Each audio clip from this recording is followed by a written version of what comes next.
Hello, friends. Welcome to the Real Talk Sports Entertainment Podcast, where opinions matter. I'm Jeff Dennis, and with me, as always, is Kevin Alice and Ian Holt. Say hello. Hello. Yo, Hi, yo. guys. All right. Today, we have a special show for you all. We're going to segue off of the sports talk a little bit and look into more of the social issues going on in the world of sports. So I'm going to hand it off to Ian Holt, and he's going to let everybody know what we're going to be diving into today. So take it away, Ian. Well, this story actually came about a few weeks ago with in the WWE, and I know we're going back to wrestling here, 2 wrestling shows in a week, but it's not really That's a right, wrestling we did show. 2 NBA. Yeah, that's true. That's true. What we're really getting at today is general homophobia, racism, general bigotry in sports entertainment, and I call it sports entertainment because ultimately that's what sports exists to do, is entertain us. It's not just the WWE that is sports entertainment. The NBA, NFL, MLB, and the NHL are all sports entertainment. They would not exist. They exist for no other purpose other than to entertain us, the fans. And They really are like how would you say, like soap operas for the male, I guess, perspective. And unfortunately, not only males but kids and women, everyone looks up to these athletes, and they see things going on like they see these horrible things going on in sports today that they start to imitate them and bring them into the real life, which it's unavoidable. But the story that's going to kick us off today, this happened a few weeks ago. Former WWE and World Heavyweight Champion Alberto Del Rio was wished well in his future endeavors by the WWE. So, I mean, he was fired. The incident that happened, apparently, allegedly, this is all alleged, cannot stress that enough. Cody Barbieri, the Road social media manager for WWE, made a joke in catering. Apparently, someone asked him to clean up his plate, and he said something along the lines, "Isn't that Del Rio's job?" Oh. And you can't. Alberto Del Rio is Mexican, for those of you that didn't figure it out.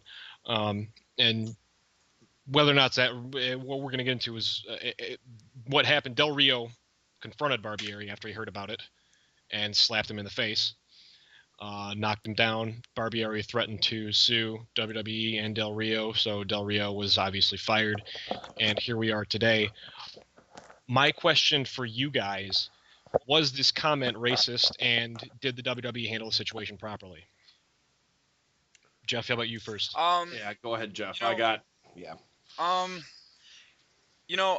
think it's a fine line between racism and comedic joking around. However, I think it's a matter of knowing your personnel and knowing where that line is drawn. And obviously, Del Rio took offense to this, and it's by his reaction. It sounds to me like everyone around knew his stance and knew that he drew the line at some point. But yeah, if someone takes offense to a racial slur or something of that nature, I think the WWE was justified in doing what they did. Now we don't know all the details of what happened. Obviously, Holtz, said that this is all these are just allegations, and we don't know the whole truth. But from what we're being told, I feel like this was handled correctly. What do you think, Kev? It's tough because WWE, the reason they ended up firing Del Rio is because they're already in a lawsuit. And this is what I heard, of course. All alleged. All alleged. Involving the Big Show in some kind of incident. Okay. So they couldn't have 2 lawsuits going at the same time. So they had to handle this by firing Del Rio, which is out of Big Show and Del Rio, they want to keep Big Show before Del Rio. Right. So Big Show will take a higher precedence. Del Rio gets a short end of the stick. Now, I'd like to take a minute, if you guys don't mind, to kind of clarify the status quo in WWE. Wrestlers are looked at as independent contractors, kind of separate from the WWE staff. Cody Barbieri is a member. He was a employee of the WWE. He was not a wrestler. In the locker room, anything goes. Guys get into fights all the time, just like in any real sports locker room. Guys handle things physically, and they move on. This was not the case. Alberto Del Rio, what he did was he physically assaulted a coworker, not a guy in a locker room. Now, from my perspective, racist or not, you physically assault someone in any company, you're fired. Doesn't matter how much money you're making. Um, and in this case, I just lost my train of thought again. Holy cow! Uh, in the in this case, I think the right call was to fire him. He had other options. He could have gone to human resources because there is a human resources department. You can't attack someone for saying something, no matter how bad it is, in a professional environment like this. Agreed. I'll finish what I was saying now too. Yeah. Go ahead.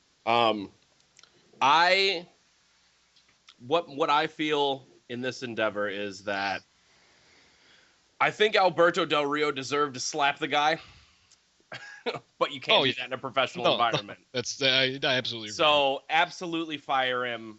It's unfortunate the circumstances because I do think it was malicious. From reports that I've heard, this isn't the first time that Barbieri made racial comments to Alberto Del Rio specifically, and Alberto Del Rio just shoved it off before and never complained to human resources like he should have went to. Right. But you can't hit a guy. You can't. Right. Especially a non-wrestler. Sure. And, I feel like in our society nowadays, we have the rule of the law, and then there's also, I guess for a lack of a better term, like rule of the street, where, you have to abide by the laws that run our society. Therefore, you can't attack or assault someone. However, protecting your heritage, and in essence protecting your family and protecting your name. He did the quote unquote right thing, but again, you can't just assault someone. That, like you guys said, he had other options, and it's sounding like from Kevin that he didn't make use of those options. He didn't make those options useful where he should have. So I think the firing is definitely warranted. He's got to make smarter decisions. Really, what it comes down to for Del Rio is he should have made the smarter call. Hitting a guy is going to get you fired. But I do respect the man for standing up. Yes. Against this kind of hateful attitude. And I hope this sets a precedent for the man who was slapped, Barbieri, that people won't take this lying down. And that's going to bring me to another point here.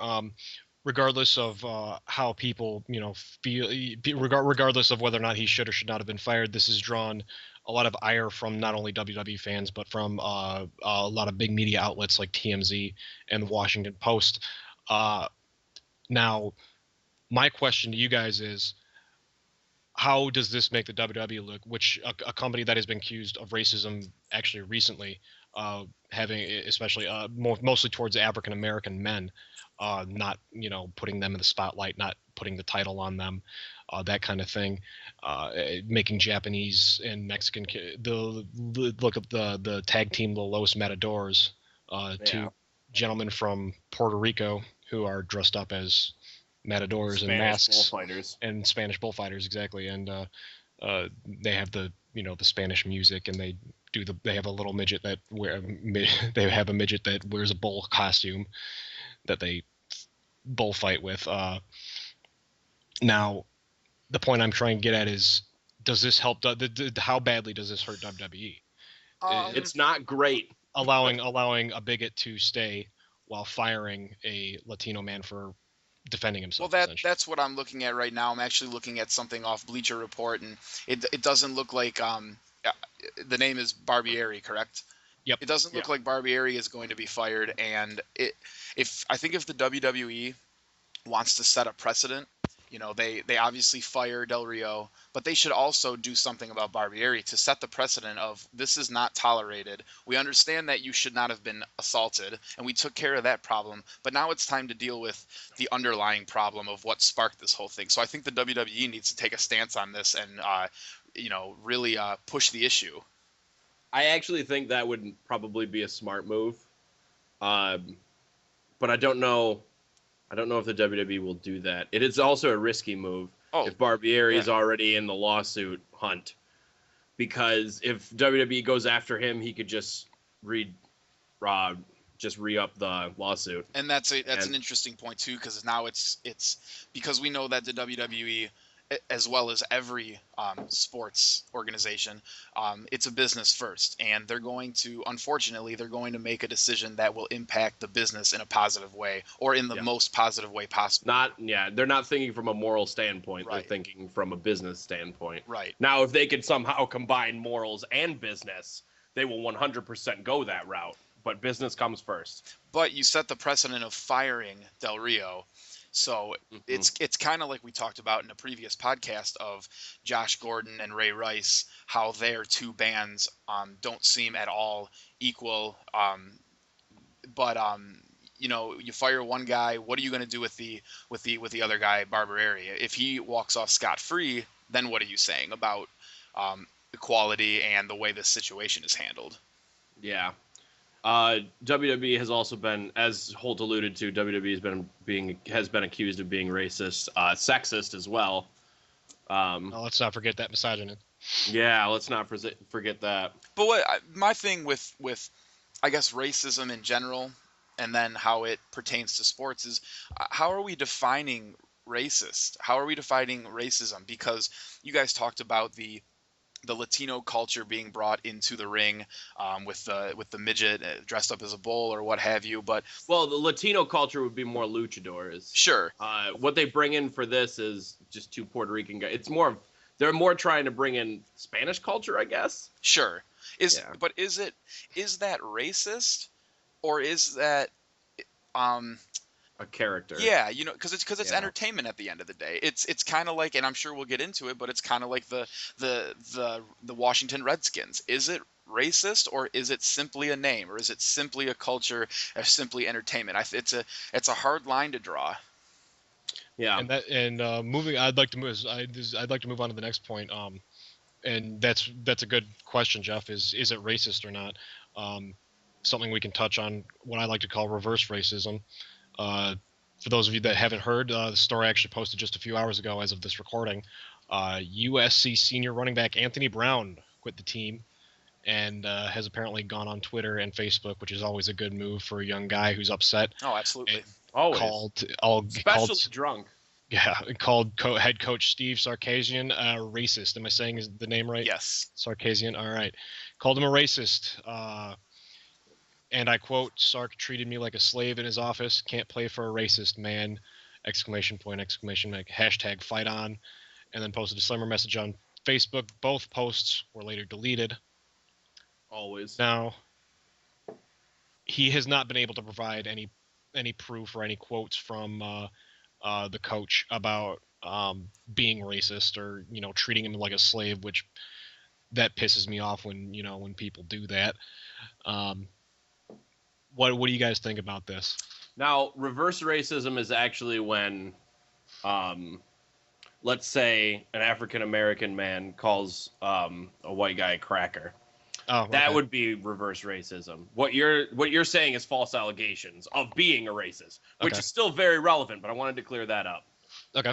Jeff, it sounded like you were about to talk, so I'll Well, let you go. and just as a side note too, this notion of reverse racism, isn't it just racism either way? Yes. But yes, that's just a side Yeah. point. This is because this is such a news story.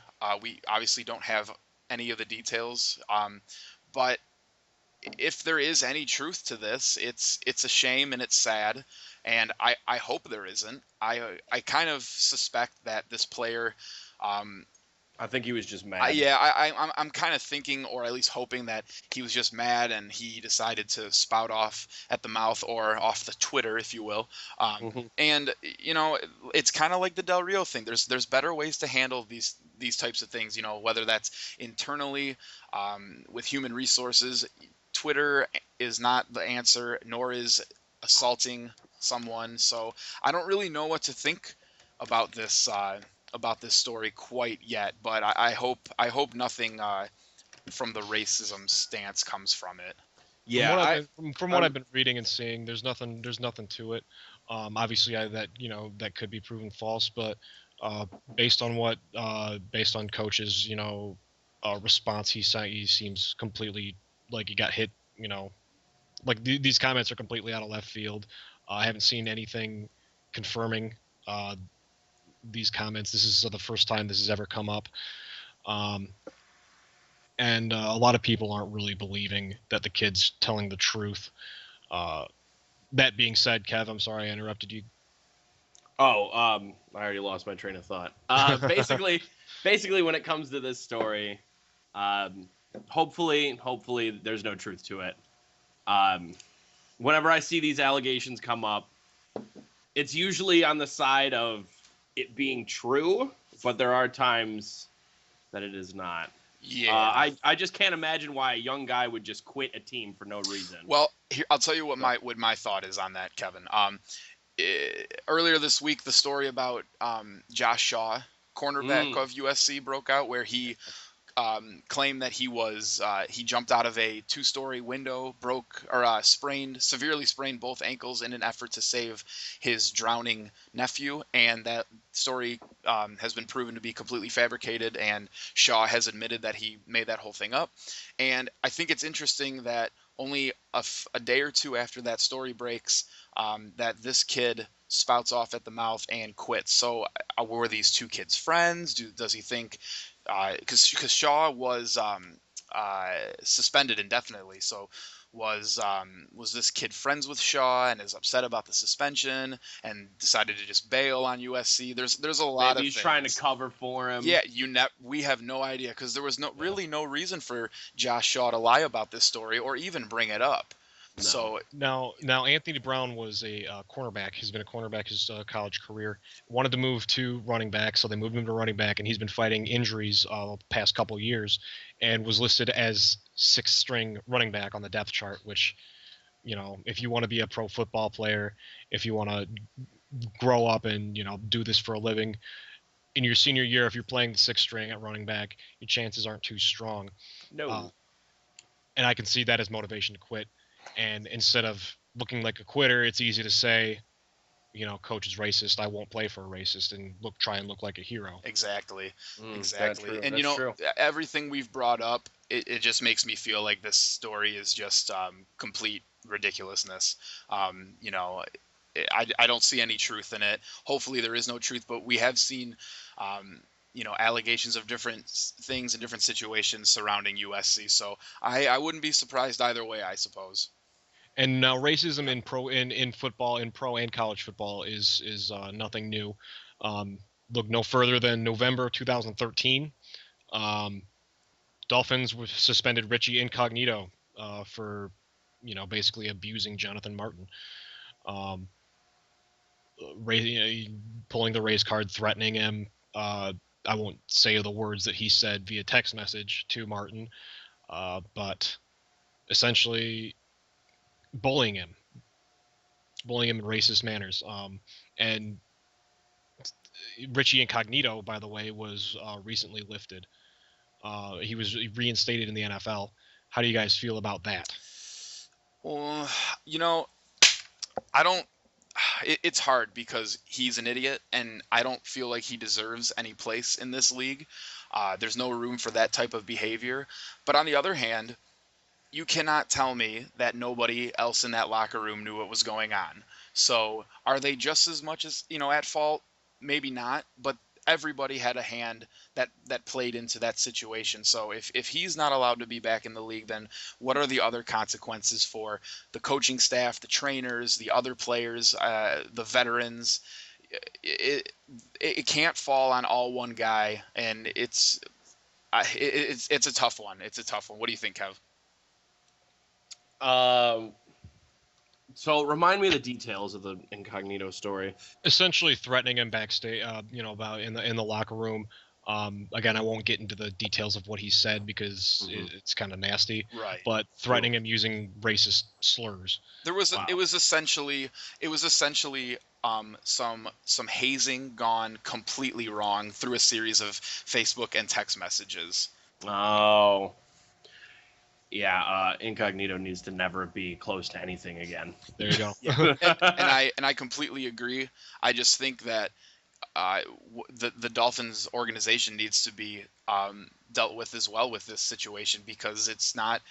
Yes, Incognito was the the mastermind behind the whole thing, and he was leading the front, but you can't tell me no one else knew. Um, Yeah. you know what I mean? And it's, you gotta, in my opinion, with these types of things, you need to deal with the problem, not just the one person making a problem. There was obviously a problem in that locker room. Coaches apparently didn't care, because there were reports that Jonathan Martin talked to the head coaches, he talked to the GM, he talked to the owner about these things, and nothing was ever done. It's pretty sick, to be honest. So Yeah. Well, he's back, looking to sign with the Colts. Last I read. mhm. We'll see if that happens. Hopefully, hopefully he's out, because this isn't the only problem that the Richie Incognito's faced. Um, Matters of misogynistic, acts, uh, harassing waitresses and female and volunteers at different clubs, and Oh, he's a scumbag. I mean, yeah, he's a piece of crap. there's no way around it. He's an absolute scumbag, and these types of people don't deserve to. They don't deserve to be in these professional leagues where we hold them on these pedestals as superheroes, and we don't need kids looking up to people like this. We don't need them to be, because like it or not, they are role models, and we don't need these types of people in our game. Couldn't have said it better myself. Yeah, it's tough, especially when it comes to role models and how much coverage all this stuff gets. Because honestly, it's so hard for parents these days to get just any children away from that kind of stuff, with every kind of outlet ever to get any kind of information from it. So I used to be able, well, I used to put this on parents because it was easier back in 2000s to get kids away from terrible role models, but now it's everywhere, and everyone's a terrible role model because everyone's got skeletons. Right. Some are worse than others. Yes, Incognito's is awful. If he was ever a role model, I hope he isn't now. But yeah, And that's and I'll piggyback off that too, Kevin. You made a good point. I've always been an advocate of parents need to be parents, and parents should be role models. I don't think sports figures should be role models, but it's become a fact that they are. And in today's world, we have a decline in the family. Less families eating dinner together, those types of things. And like it or not, as a professional athlete, you are not only stepping on the field or the court trying to play your best, but you need to act like a an upstanding citizen of our country, and set a good example for kids. So we'll see how it plays out. I hope no one picks him up just on moral principle, because from what I understood too, Richie Incognito was he wasn't a bona fide superstar. He was a good player, but that's about it. He made Pro Bowl in 2012, but that's pretty much his only accolade. Now we see these different punishments ranging from a 2 week, a 2 game ban to a $2.5 million fine and a lifetime ban, and you have to sell your team, Donald Sterling. Now, and we see this crap keep popping up all over, all over the country in every league. In the NHL, you'll have fans throwing bananas at the black players that take the ice. And then oh we man, just talked it's about, awful in in soccer, Italian soccer. Italian soccer, the same Oh thing. my god, it's Now, the worst. Ultimately, They'll chant racial slurs at players. yep. Ultimately, what do we do to keep this out of the league? Because from what we've seen so far, these little slaps on the wrist that the NFL are handing out are not working.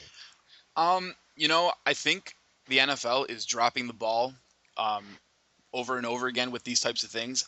I believe in setting precedents and making examples, and I think it's not.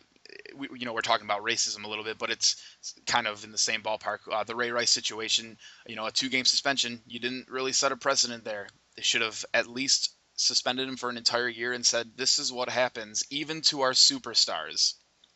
Well, they did set a precedent, and it was a bad one. Right. Well, yes, but good point. Good point. They set they set the precedent that they will allow this to happen. Now, fortunately, a story was published earlier today.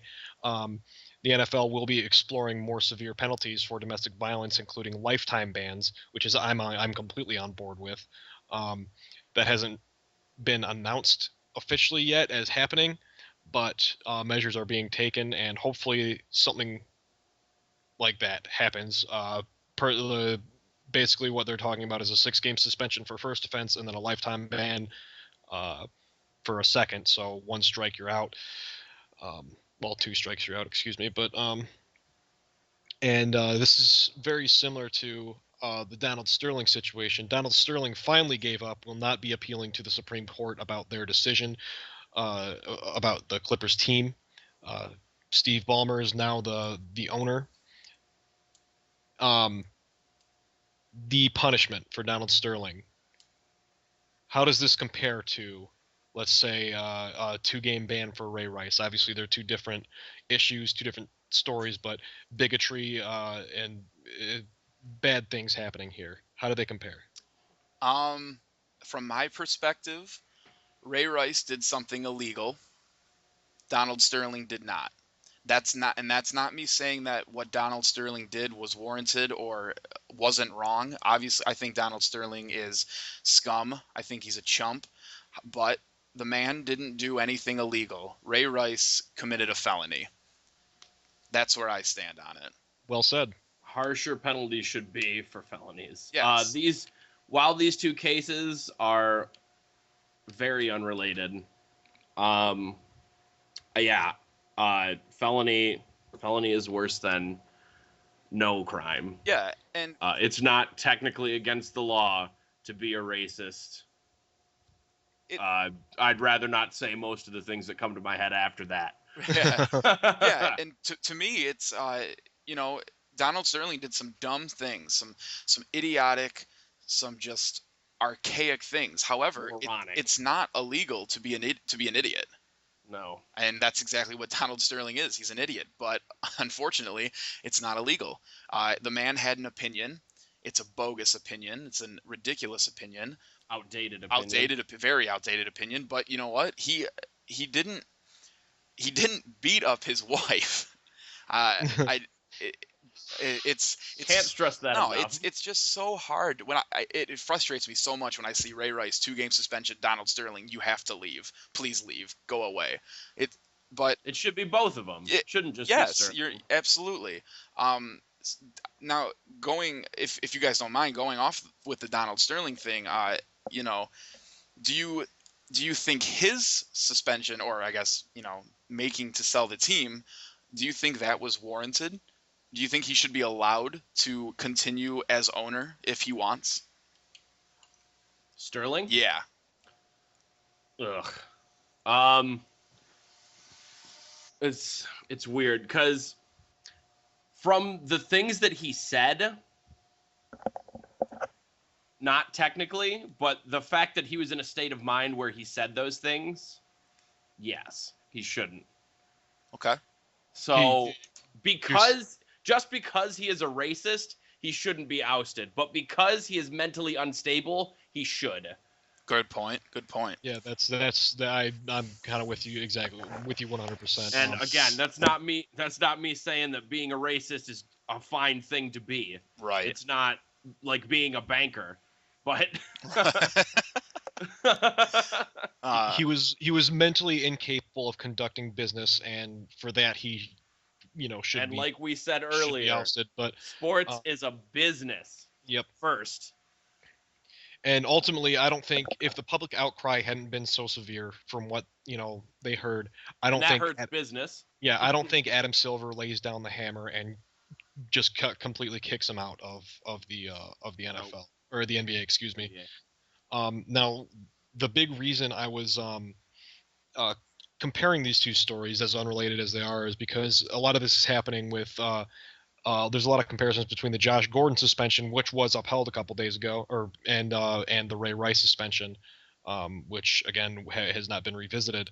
Now, I personally believe, even though Ray Rice's suspension was, pathetic, as we've talked about, several times over the course of Real Talk Sports Entertainment's lifespan, I'm going to go out on a limb and say that Josh Gordon should still be banned for a year. I agree with upholding the punishment because it's not just about the weed. This was his second offense, and then he went on to screw up even more. He got caught drunk driving, got caught speeding in another instance with weed in the car.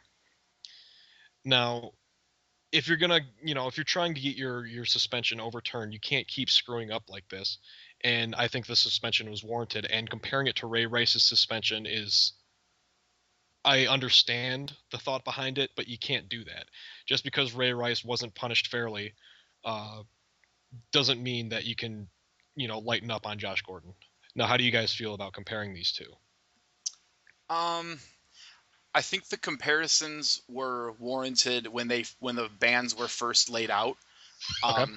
But for me, with Josh Gordon, um, I don't really like to look at it from the team's perspective or the league's perspective. I like to look at things from a legal perspective, and he broke the law many times. And I think when you break the law, you shouldn't be allowed to play in extracurricular activities, which is really all the NFL is. So Uh, you take it to the high school level, where yeah, I you mean, break the law, you're gone. You essentially, get bad grades, you're gone. if the three of us were working at at a company and we all went out one night and accrued DUIs, I don't think our company would want us to work there anymore. No, we probably wouldn't be there past the You're morning. not wrong. And Most companies drug test and fail, and fire those that fail those drug right tests. now, from a team perspective, I was listening to a few different opinions on this situation, and from my understanding, Josh Gordon's play on the field wasn't being affected by the marijuana use and the drinking and blah blah blah blah blah. So from a team perspective, I can understand why you would say, well, he's not affecting the game and he's not affecting his play or his teammates. So why ban him, or why ban him for so long, an entire year? What do you think about that, Kevin?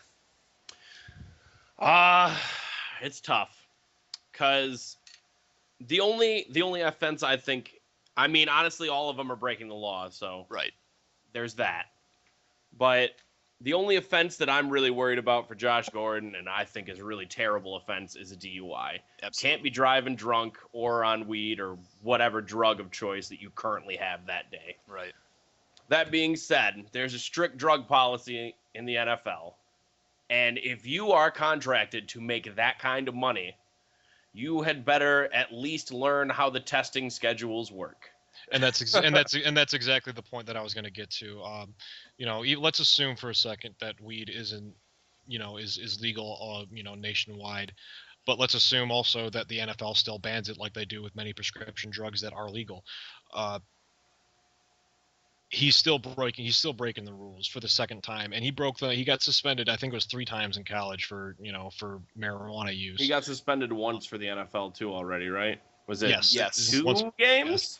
Yeah, it was a 2-game suspension, and that's the reason it's a year now, because it's his second offense. I always look at this back at the Suarez ban. He bit someone once, 1-match ban. He bit someone again, 10-match ban. He bit someone a third time, 4-month ban. There Right. you go. Right. And ultimately, and we've kind of strayed off the topic of racism, but let me remind listeners that the point of this show was not just to talk about racism. These are social issues Right. getting at today on Real Talk Sports Entertainment, not just racism. And, drug use is a big one in our country today. And, we all feel a little differently about this, but moving on to some positive news, at least for the moment. The Spurs have officially hired Becky Hammon, Woohoo! Yeah. who is an assistant coach. Yeah. First what, woman coach in the coach. Yep. There have been Yeah. women. There have been women in the NBA before, but never in a coaching capacity. And NBA is actually setting kind of trailblazing a little bit. We've talked about a lot of problems with racism and violence and drugs in sports today. NBA a while back brought women refs in women referees. Right. Now we've got the first women assistant coach. How long do you guys think before we see a head coach? I think Becky Hammon will be the first female coach. I think she takes over for Popovich. I have looked into this extensively, and when you hear someone like Pop talk about her credentials and her basketball mind, um, it seems to me that she's going to take over for him at some point whenever he retires. And good for her, good for the Spurs, because at the end of the day, the best coach, male or female, should get the job. And I think this is a tremendous job, not only by the Spurs, but by the NBA to, like you said, Holt, to really trailblaze and set a new standard of equality. Yeah, this is fantastic. I love this story. I love everything about it. There should be more. There should be more coaches that are women. I And Now, think there are more people. There are women who are very qualified to be coaches of teams that are star caliber. There is one thing I'm worried about, and this always happens with these kinds of stories. When she eventually takes over for Pop, as Jeff predicted, because I think the same thing. I think usually the assistant coach goes up the ladder to the head coach. When she takes over head coach, the media is going to blow it up. you're not wrong. And I'm worried, very worried about when that happens, because it doesn't tend to go well, even Well, if you win. She's gonna have a spotlight on her. You know, she already does. She's gonna have a spotlight on her from day one until the day she retires. But We'll what I really probably see more film of her during a Spurs game than Pop. absolutely, and what I really like about Becky Hammon is that this isn't a publicity stunt for the Spurs. No. Now, a few years ago, you guys may remember Mark Cuban talking about drafting Brittany Griner after her college years. That would have been a publicity stunt. Obviously, Brittany Griner would have gotten ripped apart by other centers in the league. Every center in the league. Any center in the league, any backup center in the league, most point guards in the league. Me. Jeff. I don't think she'd have gotten ripped apart by Jeff. I think she'd have destroyed Jeff. That's neither here nor there. Becky Hammon, however, earned her spot, and that's what makes it. That's another thing that makes this hiring great. We're not talking about this because, just because she's a woman in the NBA. She actually earned her spot on a championship caliber team. Now, how do you think this not only affects the San Antonio Spurs, but do you see other sports following the Spurs model like they are even more? Well, for me, I think true equality doesn't fall under hiring minorities, like in this case, women coaches, just to hire them. It's not equality to say, you know what, we're going to set precedent and we're going to hire a female coach just because. I think this is going to work so well because not only is she going to be the first female assistant coach, but she knows basketball. They didn't hire her just because we're going to make a great news story. So let's get a female coach in here. She actually knows the game. She has a great basketball mind. And I'm afraid that this might spark a trend where we're just going to hire female coaches because it's the trendy thing to do. That's not equality. Yeah, that's not equality. That's hubris dressed up as equality. Yeah, and wanting to follow a trend and get good publicity. Now, on the flip side of that, does this open up more opportunities for women in coaching? Women that actually do deserve it. Yeah, absolutely. Like, I think there have been a handful of female coaches who, based on their credentials, probably deserve to coach in the NBA. They were just maybe not given that shot. But I think this definitely opens the door, and because it's kind of like the Michael Sam thing. It's now in the NFL. Michael Sam, who's been having a great preseason. He really has. Side note. And Kevin, as a Rams fan, would know. Michael Sam, by going into the draft as the first openly gay NFL player, it's sending a message across the league saying it's okay to be who you are and you don't have to hide it. And I think the same thing can be said now for the NBA. We can hire female coaches and not have to be ashamed, as ridiculous as that sounds.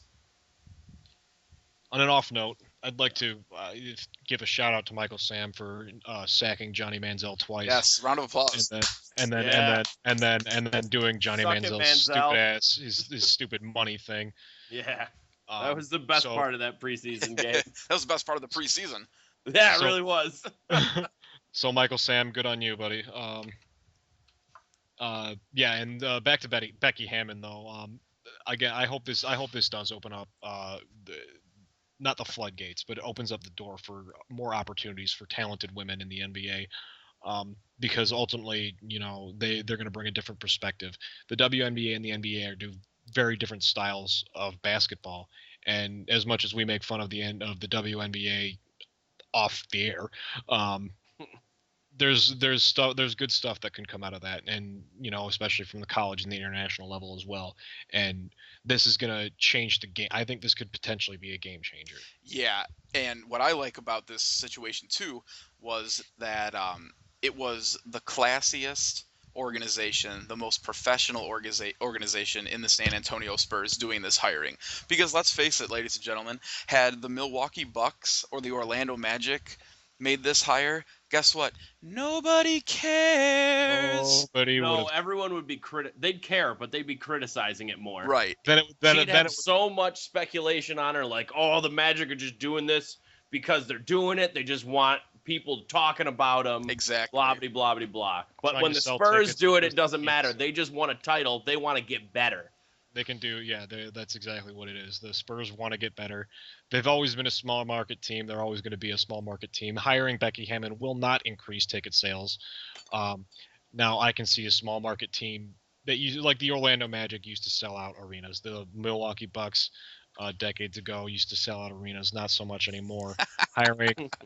Hiring Becky Hammon would sell more tickets for them, but it could also be looked at as a publicity stunt, and that's exactly what we want to avoid. Now, if small market teams like Detroit or Orlando or Milwaukee or Minnesota wanted to bring a woman into their organization to better themselves, they could do it. Becky Hammon opened up that door for them. They could do that without taking criticism for being a publicity stunt, especially if they were qualified. It's already been done. The story's already been reported. There's nothing to gain from calling it a publicity stunt. Yeah, right. And it's going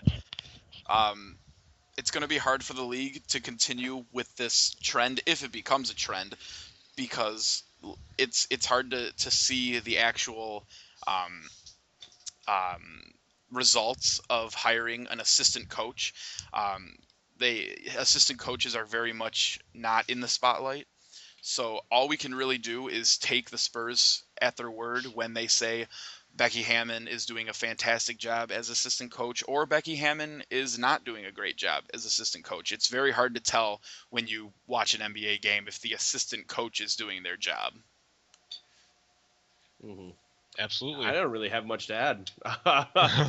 good for the Spurs. Basically stated our point, yeah. And good for the Spurs. I respect that organization so much. Yeah, absolutely. All right, and that pretty much covers everything I wanted to talk about for this podcast. Unless you guys wanted to bring some other stuff. Let's do one more. Let's bring it full circle. All right, Kev. We were just talking about great strides for women. Mm-hmm. Let's talk about a little bit more bad. We're going to bring it full circle back to the WWE. All right. Sexism in the WWE. Sexism in the WWE. Now, this has been accusations for years. And WWE actually has addressed a lot of the problems, for the most part, that spanned decades. But, Holt, this is especially for you because I know you know WWE. And Jeff, you know enough that obviously you will be able to talk about this as well. Sure. How do you think women are portrayed in the WWE, and how detrimental is it?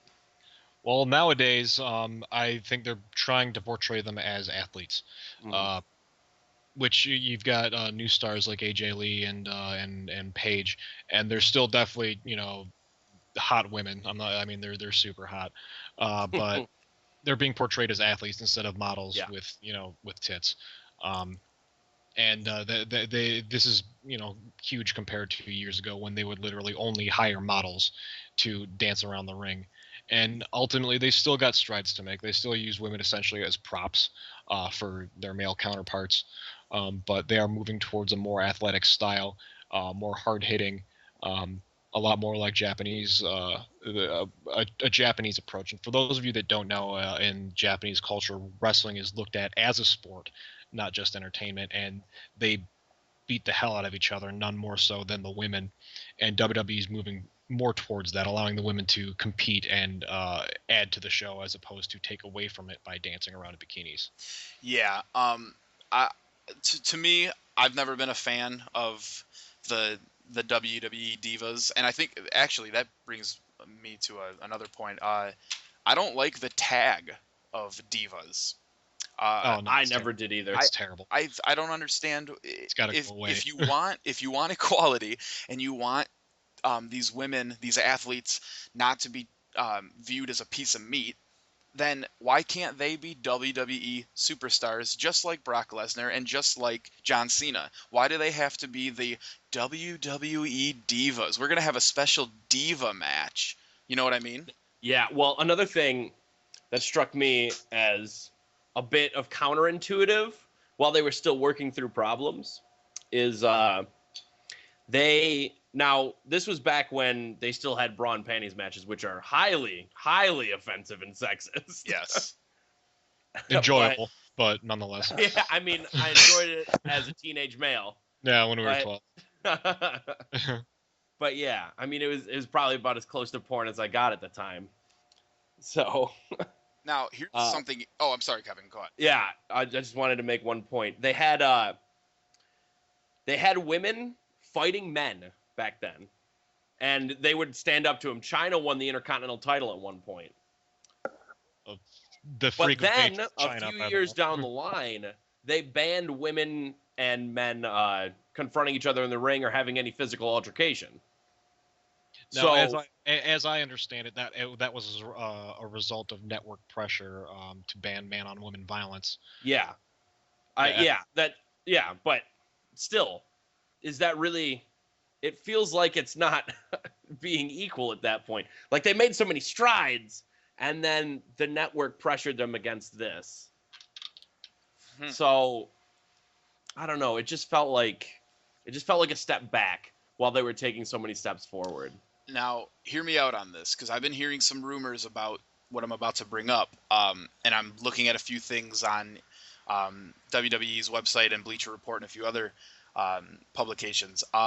There's a rumor circulating that UFC fighter Ronda Rousey or Rousey, I don't know how you pronounce her last Ronda name. Rousey. Ronda I think it's Rousey. Rousey. Ronda Rousey could be making her appearance into the WWE sometime soon. And from the rumors I've been hearing is there are big pushes to have her have matches with some of the male WWE superstars, and I think that would be, I don't see any way around that. I think it would be Well, she's fantastic because she is tearing apart the women's UFC divisions, and she is. you know I'm glad you brought her up because Yeah. she's the biggest box office hit. She's the biggest draw in sports right now. Yep. This is across all major platforms. She is the biggest draw. She's making the most money for UFC than anyone is for any other major sport right now. And she's a huge fan of WWE wrestling. So I would not surprise me at all. She has said that she would not mind coming to WWE after her UFC career is over. and how There's that. and how great would that be for the WWE to get That would be a boon. Yeah, to get that would that, be such a boon. to get that diva title off, because you bring in someone who just annihilates women. She would come in as an absolute bruiser. She would come in just as Brock Lesnar did in his SummerSlam. Yeah, she's not gonna throw on a bikini, go out there and prance around for looks and attractions and things. She's a bona fide fighter who could tear the three of us to pieces. Mm-hmm. So that would be fantastic. Well, I would outrun her, but I don't think you would. I don't know that I would. You're either. not very fast. Hashtag real talk. Hashtag. Hashtag sorry about your but, problems. Unfortunately, the big thing, the UFC and WWE look at each other as competitors, which is stupid because they're two completely different products. Yeah, it is really stupid. But the I don't see Ronda Rousey coming to WWE until after her her fighting career is over. Oh And yeah. some fighters fight. Look at Randy Couture, who fought into his 50s. Some retire, before they hit 34. Look at Brock Lesnar.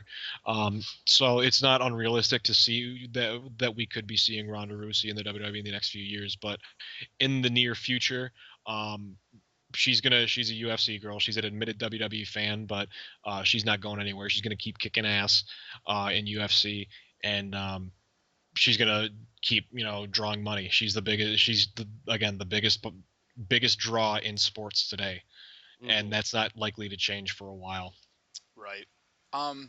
Now, if you guys don't mind hanging around a little bit longer, we touched on it for a second, but this kind of goes into our social issues conversation. The whole Michael Sam thing. He made it through the first round of St. Louis Rams cuts, and that's not to say he's going to make the team indefinitely. I think he should. He had he had a great preseason. Yeah, and for everybody out there listening, this isn't meant to come off as political talk, or we're not advocating our personal views by any means. However, we want to look at this strictly by on-field play, and I think Michael Sam has done enough to earn. I want him to start on that line. Yeah, no kidding. The way he played in the preseason. You kidding me? Anyone that sacks Johnny Manziel twice, I'm a huge fan. He didn't only just sack Manziel though. In the other games, he accrued 3 more sacks. Right. I'm going to go ahead I and think focus he on had 5 preseason sacks. We might be looking at another Robert Quinn. I'm gonna go ahead and look at the Johnny Manziel sacks because I hate Johnny Manziel. I'm aware of your hatred. Can we get a round of applause for the sack once again? Yes, absolutely. For me too, when I look at this whole story spanning 6 months, it feels like, a lot of people say, like, when he came out and wanted to be the first openly gay NFL player drafted, blah blah blah, that it was a publicity stunt. And I've had a few conversations with different people who have that opinion, and my rebuttal to that is, if you followed the story closely like I did, Michael Sam and his people were offered an incredible amount of money by Oprah to do a full-fledged Michael Sam documentary, spanning his life, his situation, his homosexuality, and he turned it down because he told the world that he wants the Rams' decision to be about football. And I think that completely shut down all theories that this was a publicity stunt, because he was offered an extremely crazy amount of money to do this documentary, and he said, no, this is about football. I'm getting down to business. And I commend him for that. That was just phenomenal on his part. It's a very classy move, and another way you could look at it is when he did come out, several GMs who, shockingly enough, decided to remain anonymous, said that Michael Sam's draft stock just fell big time. And he had to know that was coming when he did come out. He had to know that would hurt his draft stock, as the NFL is still a very largely homophobic league. You've got they're the big stars saying, I think it was Adrian Peterson who said, "Yeah, man, I don't think that's right." And by the way, regardless of how you feel about homosexuality, if you are a big star in today's America, you cannot say no, it's not right. If you don't agree with it, for whatever reason, just keep your mouth shut. Just say no comment, or talk about his football acumen. You can't say those things and expect to not get, any kind of repercussion. Right. And for me too, with the different people who brought their opinions up, Tony Dungy was one of them. And I like to look at both sides, even though I might not agree with Tony Dungy's opinion on the matter, his religious views or whatever. His opinion on the matter, he stated he doesn't agree with homosexuality based on his religious views, but he didn't say anything regarding Michael Sam shouldn't be on a team or he shouldn't be drafted, blah, blah, blah. And Tony Dungy for a while was vilified. And you know what? It's a personal opinion. All Tony Dungy said was he doesn't agree with homosexuality, which is completely different than saying Michael Sam shouldn't be drafted because he's an openly gay player. So there's two heads of the coin. There's two different opinions. It's about being respectful and promoting equality, which is what we're trying to do with this show, which is what I believe the NFL is trying to come around to. But yeah, when Adrian Peterson and different superstars just make idiotic comments about how he shouldn't be in the league solely because he's openly gay, that's just absolutely ridiculous. Yeah, I don't understand why people. It's all right to have views, but when you are in the spotlight this deep, just shut your mouth. Yeah. All that can come from talking is trouble. Talk about football. That's all it needs. That's all that needs to be talked about. Is What football matters is football. in this case. Yeah, and that goes back to Michael Sam denying the request by Oprah to do this documentary. He wanted this entire situation to be based on football. He has, he's a trailblazer as well. There are going to be dozens of NFL players, NBA players, MLB players now feeling more comfortable to come out with their sexuality and being true to themselves. And I think Michael Sam has done a great justice for not only the NFL and sports, but also for our culture and our society here in America. He's a trailblazer. He's a trailblazer whether he likes it or not. Yep. And Indeed. Yep, it's commendable. All right. You guys got anything else? Kevin? That's about it. Yeah. Looking at pictures of Russell Westbrook wearing clothes, it's not good. maybe we'll do a fashion show, a fashion segment. That's the top 2 worst show ideas I've heard. Well, that could be one of our round tables. We could just go to Goodwill and buy a bunch of crappy clothes and dress up. No. We're gonna go to Goodwill, find a bunch of clothes, and we're gonna videotape ourselves just dressing up and pretending we're NBA players, because that's how they dress. There we go. Like, I don't know what thrift store they go to buy their merchandise. So coming when next you come out in a plaid suit, striped brown and tan, no. Coming next week on Real Talk Sports Entertainment, our first live video, Kevin, Jeff, and Holt will be dressing up like idiots and talking about basketball. All right. Pretending we can play basketball. On a more serious note, we will be bringing to you a very special NFL preview show next week. We're going to be getting together, doing some power rankings. We're going to be talking about divisions. We're going to talk about our favorite teams, what our expectations are for the NFC and the AFC, and maybe even a Super Bowl prediction. We don't know. We might get to it, we might not. But we will keep everybody posted. We will fill you in on the details in the coming days. So stay tuned for that. Thank you guys so much for joining us on Real Talk Sports Entertainment. Over and out. Later.